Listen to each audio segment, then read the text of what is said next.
justifiable. PR and marketing, almost by their very nature, involve the sort of the step onto the slippery slope. What do? You have to create something from nothing.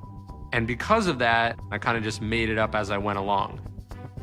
I'd been reading this blog, I thought it was really funny. The blogger's name was Tucker Max, and the blog was stories about like drinking and hooking up.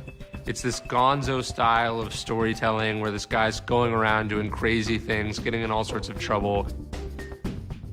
They're really funny and hilarious, but controversial and messed up and evil and awful all at the same time. And I was attracted to something in this writing, and I think it was the honesty and the sort of the authenticity of the way the author was presenting himself.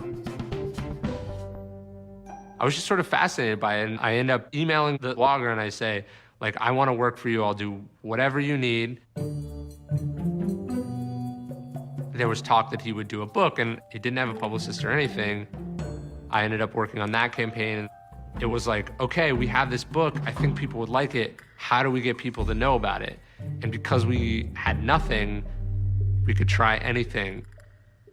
I knew this one blog linked to him a lot, and I was like, how have you got that? And he was like, oh, I just send them fake emails pretending to be either a fan of my stuff or hating my stuff, and I trick them into linking about me. So it's like, okay, if that worked with this site, would it work with these bigger sites? Would it work with newspapers? Would it work with television? John, the book is called I Hope They Serve Beer in Hell, and frankly, there is not much in it that can be repeated on a nice family show like yours. Tucker Max, author of I Hope They Serve Beer in Hell. Classy. And so we tried all this new stuff, and it ended up working. The book sold close to 2 million copies. After his book became this big bestseller, he ended up producing a movie based on the book. We'd seen how effective controversy had been with driving sales of the book. So it was like, why don't we make this one of those movies that people boycott and say don't go see? Because we knew that our audience would go see it precisely because of that. We ended up trying these tactics of like, well, let's get people to protest. Let's make people horrified so they talk about it more. We would send anonymous emails to LGBT groups on campus, women's groups on campus. We designed these really offensive ads. There was jokes about midgets, strippers, blind people. I went out and I vandalized these ads. I put these like offensive stickers all over them. Then I took photos and then I leaked those photos to these 2 small blogs in Los Angeles. They run this big story, and then that starts to get more and more media coverage. And then people start vandalizing the billboards for real in all these other cities.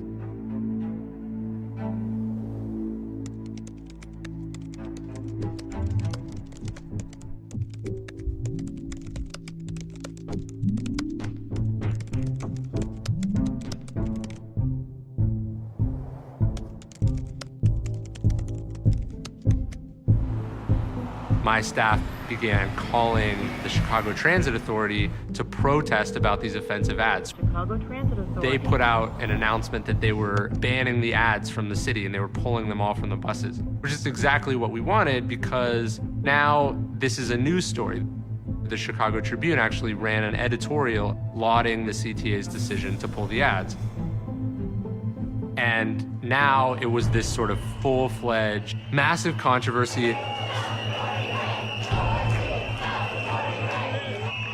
In New York City, this group organized a citywide protest / vandalization of the billboards, and they invited the media along, so it got more press there. It became difficult for me to know where the line was.